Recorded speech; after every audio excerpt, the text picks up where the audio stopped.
So just to give you an example of how I use my psychic ability to decode. One morning I wake up at 3 in the morning and I'm hearing this song that I heard growing up in church, being raised in the Seventh-day Adventist church. I'm sure those of you who have been know this song, that we're marching to Zion, beautiful, beautiful Zion. We're marching upward to Zion, that beautiful city of God. Right?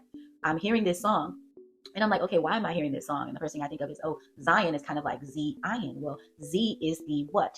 26th letter of the alphabet. 26 is actually the atomic number for iron. Marching to Zion. March is the third month. 2 is the number 2, so 3, 2. So after hearing this and after making the connection that this is somehow Zion, the word Zion is connected to the ions in iron, I go to Google to search, okay, what are the ions in iron? And it actually says that the most common ions of iron are Fe2 plus, iron 2 ion, and Fe3 plus, iron 3 ion. So basically that's very succinct. And then I went on to say, okay, Z is the 26th letter, which is actually the atomic number for iron. And that led me to the revelation that this could be speaking of the son that is born to rule the nations with a rod of iron. This also made me think about the word zombie apocalypse. And I'm not entirely sure why, but the word zombie stands out to me because of course it starts with a Z. It has something to do with these undead people at the end of the world. In zombie, the letter Z is of course the 26th letter. So we're talking about iron. And then you have the word ombi, which is an anagram for biome if you scramble it up. And that made me think of, oh, the gut microbiome, or it could just be talking about the biome as a dome or as an atmosphere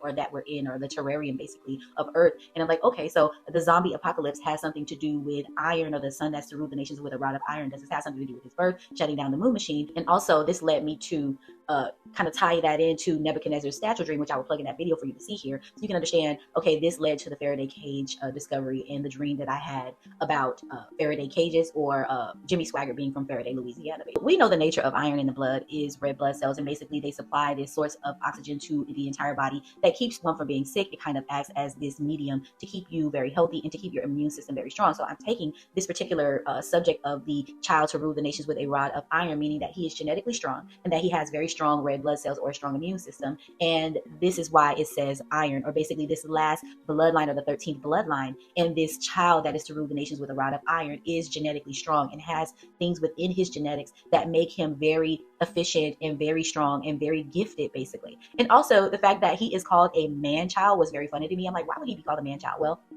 if he's never been through the moon machine, that means he's never had his memory erased. That means that he's going to be born knowing all. So it's kind of like he's born a man, basically. So what are zombies then? Zombies must be people who are red blood cell deficient, or they have or they lack certain things within their blood that make them genetically strong.